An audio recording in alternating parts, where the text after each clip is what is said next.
ನಮಸ್ಕಾರ ಸ್ನೇಹಿತರೆ, ನಮ್ಮ ನಂಬಿಕೆಗೆ ಸ್ವಾಗತ ಸುಸ್ವಾಗತ. ಸ್ನೇಹಿತರೆ, ಎಲ್ಲರಿಗೂ ಸಾಮಾನ್ಯವಾದ ವಿಚಾರವೆಂದರೆ ಅದು ಮೋಕ್ಷದ ಕುರಿತಾದ ವಿಚಾರಗಳು ಹಾಗೂ ಊಹಾಪೋಹಗಳು. ಈ ಬಗ್ಗೆ ಮನೋವಿಜ್ಞಾನಿಗಳು ಹಾಗೂ ಮನೋವಿಜ್ಞಾನ ವಿಭಿನ್ನವಾದ ವ್ಯಾಖ್ಯಾನವನ್ನು ನೀಡುತ್ತೆ. ಅಷ್ಟಕ್ಕೂ ದೇವರ ಕಲ್ಪನೆ, ಕೆಲವು ದೇವಮಾನವರ ಹಾಗೂ ಪವಾಡ ಪುರುಷರ ಮನಸ್ಥಿತಿಯ ಕುರಿತಾದ ಕೆಲವೊಂದಷ್ಟು ವಿಚಾರಗಳನ್ನು ವಿನಿಮಯ ಮಾಡಿಕೊಳ್ಳೋಣ. ಅದಕ್ಕೂ ಮುನ್ನ ನಮ್ಮ ನಂಬಿಕೆಗೆ ನಿಮ್ಮ ಬೆಂಬಲವಿರಲಿ. ಸ್ನೇಹಿತರೆ, ಮಾನವ ಶಾಸ್ತ್ರಜ್ಞರ ಸಿದ್ಧಾಂತದ ಪ್ರಕಾರ ದೇವನ ಕಲ್ಪನೆ, ದೇವನ ಅಸ್ತಿತ್ವ, ದೇವನ ಸೃಷ್ಟಿ, ದೇವನ ಸಾಮ್ರಾಜ್ಯ ಇವೆಲ್ಲವುಗಳು ಕಾಗುಣಿತದ ಕಟ್ಟುಕತೆಗಳಿದ್ದಂತೆ.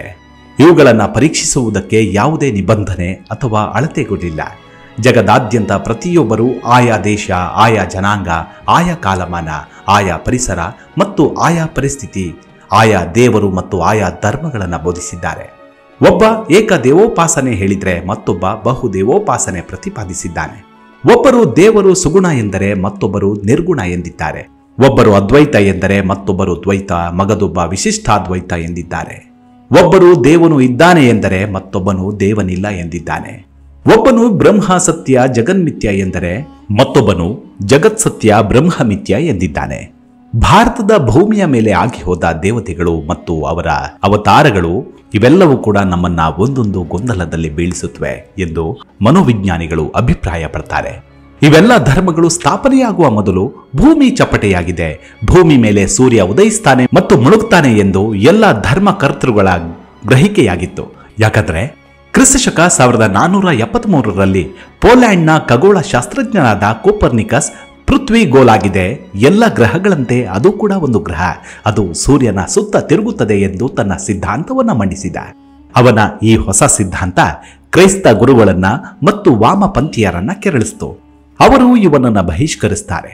ಮುಂದೆ ಕ್ರಿಸ್ತಶಕ 1600ರಲ್ಲಿ ಇದೇ ಸಿದ್ಧಾಂತವನ್ನ ಧೈರ್ಯದಿಂದ ಪ್ರತಿಪಾದನೆ ಮಾಡಿದ ಖಗೋಳ ವಿಜ್ಞಾನಿ ಬ್ರೂನೋ ಎಂಬುವವನನ್ನ ಆತ ಪಾಖಂಡಿಯಾಗಿದ್ದಾನೆಂದು ಜೀವಂತ ಸುಟ್ಟು ಬಿಡ್ತಾರೆ. ತದನಂತರ ಇಟಲಿಯಲ್ಲಿ ಗೆಲಿಲಿಯೋ ಪೃಥ್ವಿ ಗೋಲಾಗಿದೆ ಎಂಬ ವೈಜ್ಞಾನಿಕ ಸಿದ್ಧಾಂತವನ್ನು ಮಂಡಿಸಿದ. ಇದು ಬೈಬಲ್ ಧರ್ಮ ಗ್ರಂಥಕ್ಕೆ ವಿರುದ್ಧವಾದ ಕಾರಣ ಗೆಲಿಲಿಯೋನನ್ನ ಮರಣದಂಡನೆಗೆ ಗುರಿಪಡಿಸಿದ್ರು. ಆದಾಗ್ಯೂ ಅವನ ಬಾಯಿಯಿಂದಲೇ ಅವನ ಈ ಸಿದ್ಧಾಂತ ತಪ್ಪು ಎಂದು ಹೇಳಿಸಿ ಅವನಿಗೆ ಆಜನ್ಮ ಕಾರಾಗೃಹವಾಸದ ಶಿಕ್ಷೆಯನ್ನು ಕೊಟ್ಟರು. ಆತ ಕ್ರಿಸ್ತಶಕ 1642ರಲ್ಲಿ ಜೈಲಿನಲ್ಲಿಯೇ ಕುರುಡನಾಗಿ ಮರಣ ಹೊಂದಿದ. ಆ ಬಳಿಕ ಈ ವಿಷಯವಾಗಿ ಬರೆದ ಯಾವುದೇ ಗ್ರಂಥವನ್ನ ಓದಬಾರದಾಗಿ ಪೋಪರು ಬಹಿಷ್ಕಾರ ಹಾಕ್ತಾರೆ. ಕೊನೆಗೆ ಕ್ರಿಸ್ತಶಕ 1660ರಲ್ಲಿ ನ್ಯೂಟನ್ನ ಗುರುತ್ವಾಕರ್ಷಣದ ಸಿದ್ಧಾಂತದಿಂದ ಒಂದೊಂದೇ ಮೂಢನಂಬಿಕೆಗಳು ಬಯಲಾಗಿ ಇಂದಿನ ಸೂರ್ಯಮಂಡಲ ಮತ್ತು ಈ ಮಹಾನ್ ವಿಶ್ವದ ಕಲ್ಪನೆ ಮೂಡಿಬಂತು. ಇದೇ ಪ್ರಕಾರ ಈ ಮೊದಲು ಯೋಗಿಗಳಿಗೆ ತಮ್ಮ ಸಮಾಧಿ ಸ್ಥಿತಿಯಲ್ಲಿ ಆ ಪರಮಾತ್ಮನ ಸಾಕ್ಷಾತ್ಕಾರವಾಗುವುದು ಎಂದು ನಮ್ಮ ಪೂರ್ವಜರ ನಂಬಿಕೆಯಾಗಿತ್ತು. ಆದರೆ ಇಂದು ಅದು ಅವರವರ ನಿರಂತರ ಸಾಧನೆಯಿಂದ ಕೇಂದ್ರೀಕೃತವಾದ ಅವರವರ ಮನಸ್ಸಿನ ಆವಿರ್ಭಾವವೇ ಹೊರತು ಅದರಲ್ಲಿ ಆ ದೇವನ ದರ್ಶನ ಅಥವಾ ದೇವನ ಸಾಕ್ಷಾತ್ಕಾರ ಅಥವಾ ಮೋಕ್ಷದ ಪ್ರಶ್ನೆಯೇ ಇಲ್ಲ ಎಂದು ನಮ್ಮ ಮನಃಶಾಸ್ತ್ರಜ್ಞರು ಅಭಿಪ್ರಾಯ ಪಡ್ತಾರೆ.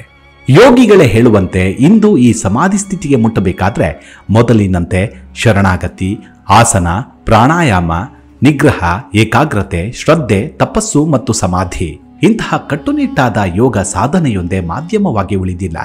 ಈ ಸಮಾಧಿ ಅಥವಾ ಸಾಕ್ಷಾತ್ಕಾರವನ್ನ ಆಲೋಬಾರ್ಬಿಟೋನ್, ಅಮಿನೋಬಾರ್ಬಿಟಾಲ್, ಫಿಯೋಟ್, ಹಶಿಸ್, LSD ಇನ್ನು ಮುಂತಾದ ಔಷಧಿಗಳಿಂದಲೂ ಕೂಡ ಮಾನವ ಸಮಾಧಿ ಸ್ಥಿತಿಯನ್ನು ಸಾಧಿಸಬಹುದಾಗಿದೆ ಎಂದು ಅನುಭವಿಕ ವೈದ್ಯರು ಹೇಳ್ತಾರೆ. ಇಂತಹ ಅತೀಂದ್ರಿಯ ದರ್ಶನಕ್ಕಾಗಿ ನಮ್ಮಲ್ಲಿಯ ಕೆಲವೊಂದು ಜನ ಸಾಧು ಸಂತರು, ಸನ್ಯಾಸಿಗಳು, ಯೋಗಿಗಳು ತಮ್ಮ ಮನಸ್ಸು ಸುಲಭವಾಗಿ ಕೇಂದ್ರೀಕೃತವಾಗಲು ಭಂಗಿ, ಅಫೀಮು, ಗಾಂಜಾದ ಬಳಕೆಯನ್ನು ಮಾಡುವ ಪದ್ಧತಿ ಇದೆ ಎಂಬುದನ್ನು ಇಲ್ಲಿ ಸ್ಮರಿಸಿಕೊಳ್ಳಬಹುದು. ಹೀಗೆ ಅತೀಂದ್ರಿಯ ದರ್ಶನ ಅಥವಾ ಸಾಕ್ಷಾತ್ಕಾರ ಎಂಬುದು ಅವರವರ ಮನಸ್ಸಿನ ಆವಿರ್ಭಾವವೇ ಹೊರತು ಅದು ಈ ಪರಲೋಕದ ಅಥವಾ ಪರಮಾತ್ಮನ ಸಂಬಂಧ ಅಥವಾ ಬ್ರಹ್ಮನ ಸಾನ್ನಿಧ್ಯ ಅಲ್ಲವೇ ಅಲ್ಲ. ಜನೌಷಧಿ ಮಂತ್ರ ಶಪಃ ಸಮಾಧಿ ಜಾ ಸಿದ್ಧಿಯಃ ಅಂದ್ರೆ ಜನ್ಮ ಔಷಧ ಮಂತ್ರ ತಪಃ ಸಮಾಧಿಗಳಿಂದ ಸಿದ್ಧಿಯು ದೊರೆಯುವುದು ಎಂದು ಪತಂಜಲಿ ಯೋಗ ಸೂತ್ರ ಅಧ್ಯಾಯ 4 ಶ್ಲೋಕ 1ರಲ್ಲಿ ಹೇಳಿದೆ. ಇದರ ಪ್ರಕಾರ ಕೆಲವರಿಗೆ ಹುಟ್ಟಿನಿಂದ, ಕೆಲವರಿಗೆ ಔಷಧಿಗಳಿಂದ, ಕೆಲವರಿಗೆ ಮಂತ್ರಗಳಿಂದ, ಕೆಲವರಿಗೆ ತಪಶ್ಚರ್ಯದಿಂದ ಮತ್ತು ಕೆಲವರಿಗೆ ಸಮಾಧಿಯಿಂದ ಈ ಸಿದ್ಧಿ ಅರ್ಥಾತ್ ಸಾಕ್ಷಾತ್ಕಾರ ದೊರೆಯುವುದು ಎಂದಂತಾಯಿತು. ಇಲ್ಲಿ ಕೆಲವರಿಗೆ ಜನ್ಮದಿಂದಲೇ ಸಿದ್ಧಿ ಅಂದರೆ ಈ ಸಾಕ್ಷಾತ್ಕಾರ ಸಾಧಿಸುವುದು ಎಂದು ಹೇಳಿದೆ. ಅಂಥವರು ಅತಿಮಾನವರೇ, ದೇವಾಂಶ ಸಂಭೂತರೇ ಅಥವಾ ಪವಾಡ ಪುರುಷರೇ ಎಂಬ ಪ್ರಶ್ನೆಗಳು ಉದ್ಭವಿಸುತ್ತವೆ. ನಿಜವಾಗಿ ನೋಡಿದರೆ ಅಂಥವರು ಅತಿ ಮಾನವರೂ ಅಲ್ಲ, ದೇವಾಂಶ ಸಂಭೂತರೂ ಅಲ್ಲ, ಪವಾಡ ಪುರುಷರೂ ಅಲ್ಲ. ಅಂಥವರು ಹುಟ್ಟುವಾಗಲೇ ಅವರ ಮೆದುಳಿನಲ್ಲಿ ಕೆಲವೊಂದು ಏರುಪೇರುಗಳಾಗಿರ್ತವೆ. ಅದೊಂದು ಮಾನಸಿಕ ರೋಗ, ನರಗಳ ದೌರ್ಬಲ್ಯ. ಇಂಗ್ಲಿಷ್ನಲ್ಲಿ ಈ ರೋಗದ ಹೆಸರು ಮತ್ತು ಅದರ ಲಕ್ಷಣಗಳ ಬಗ್ಗೆ ಹೀಗೆ ಹೇಳಿದ್ದಾರೆ: ಕ್ರಯಾಪ್ಟೆಸ್ತೇಷಿಯಾ ಅಂದ್ರೆ ಇದೊಂದು ನರಗಳ ದೌರ್ಬಲ್ಯಾತ್ಮಕ ಸ್ಥಿತಿ. ಈ ಮಾನಸಿಕ ರೋಗಿಯು ತನ್ನಲ್ಲಿ ಅಲೌಕಿಕವಾದ ನಿಗೂಢವಾದ ಆತ್ಮಶಕ್ತಿ ಇದೆ ಎಂದು ನಂಬಿ ಸಂಪೂರ್ಣವಾಗಿ ಮೂರ್ಖ ವಿಚಾರಗಳಲ್ಲಿ ತಲ್ಲೀನನಾಗಿರ್ತಾನೆ. ಇದೆಲ್ಲ ಏನೇ ಇರಲಿ, ಸ್ವಯಂ ಪತಂಜಲಿಯೇ ಹೇಳಿದ ಪ್ರಕಾರ ಔಷಧಗಳಿಂದಲೂ ಕೂಡ ಈ ಸಮಾಧಿಯನ್ನ ಸಾಧಿಸಬಹುದು ಎಂಬುದನ್ನ ಇಲ್ಲಿ ಸ್ಮರಿಸಿಕೊಳ್ಳಬಹುದು. ಈ ಯೋಗದ ಬಗ್ಗೆ ಒಬ್ಬ ಆಂಗ್ಲ ವಿದ್ವಾಂಸರು ಹೀಗೆ ಹೇಳ್ತಾರೆ: practising the presence of god ಅಂದರೆ ಇದೊಂದು ದೇವನ ಸಾನ್ನಿಧ್ಯದ ಕುರಿತು ಮಾಡುವ ಸಾಧನೆ ಎಂದಿದ್ದಾನೆ. ಮತ್ತೊಬ್ಬ it is a process of self hypnotism ಅಂದರೆ ಇದೊಂದು ತನ್ನಷ್ಟಕ್ಕೆ ತಾನೇ ಸಂಮೋಹಿನಿಗೊಳ್ಳುವ ವಿಧಾನ ಎಂದು ಹೇಳ್ತಾನೆ. ಹೀಗೆ ಯೋಗ ಅಥವಾ ಸಮಾಧಿಯ ಹೆಸರಿನಲ್ಲಿ ತನ್ನ ಪಂಚ ಜ್ಞಾನೇಂದ್ರಿಯಗಳನ್ನು ಪಂಚ ಕರ್ಮೇಂದ್ರಿಯಗಳನ್ನು ಅತೀವ ನಿಗ್ರಹಿಸಿ ಮನಸ್ಸು ಮರಗಟ್ಟಿಸಿದವನು ಪ್ರಕೃತಿ ದತ್ತವಾದ ಈ ಸೃಷ್ಟಿಯ ಸೌಖ್ಯವನ್ನ ಸವಿಯಲಾರ. ತನ್ನದೇ ಆದ ಆ ಬ್ರಹ್ಮನ ಭ್ರಾಂತಿಯಲ್ಲಿ ತಾನೇ ಕಲ್ಪಿಸಿಕೊಂಡ ಭ್ರಾಂತಿಯ ಭವದಲ್ಲಿ ಬರೀ ಕಾಡು ಕಲ್ಲಾಗಿ ಉಳಿತಾನೆ ಎಂದಿದ್ದಾರೆ. ಈ ಪ್ರಪಂಚದಲ್ಲಿ ಕೆಲವರಿಗೆ ತಮ್ಮ ಮಾನಸಿಕ ಏರುಪೇರುಗಳೊಡನೆ ಹೊಂದಾಣಿಕೆ ಮಾಡಿಕೊಳ್ಳಲು ಸಾಧ್ಯವಾಗುವುದಿಲ್ಲ.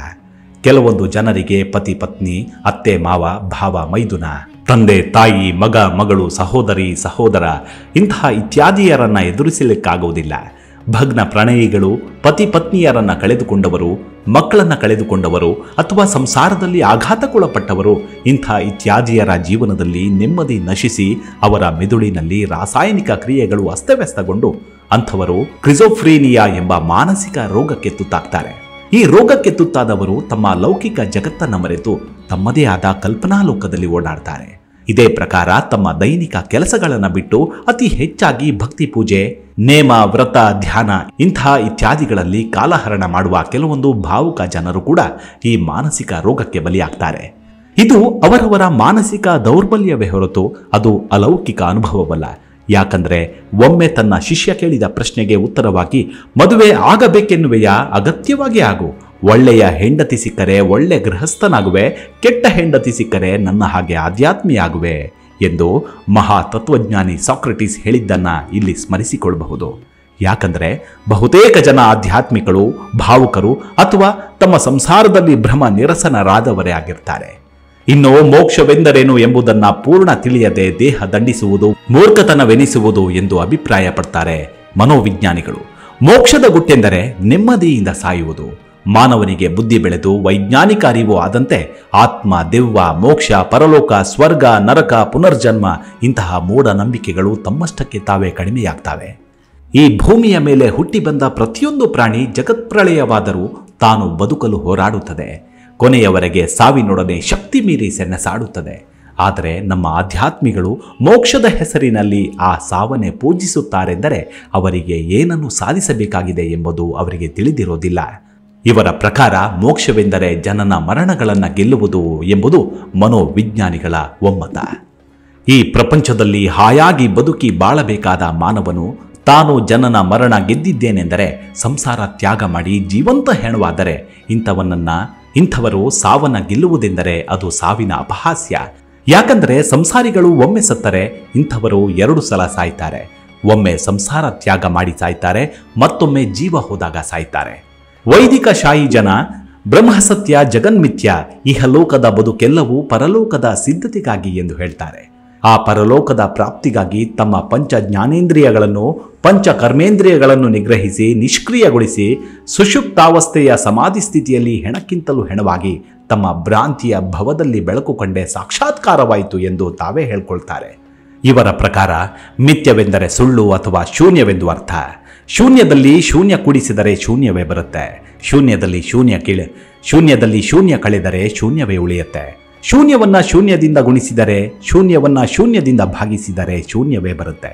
ಹೀಗೆ ಇವರ ಪ್ರಕಾರ ಈ ಮಿಥ್ಯ ಜಗತ್ತಿನಲ್ಲಿ ಮಿಥ್ಯವಾದ ಮಾನವ ಮಾಡುವ ಧರ್ಮ ಕರ್ಮಗಳು ಮಿಥ್ಯವೇ ಆಗ್ತವೆ.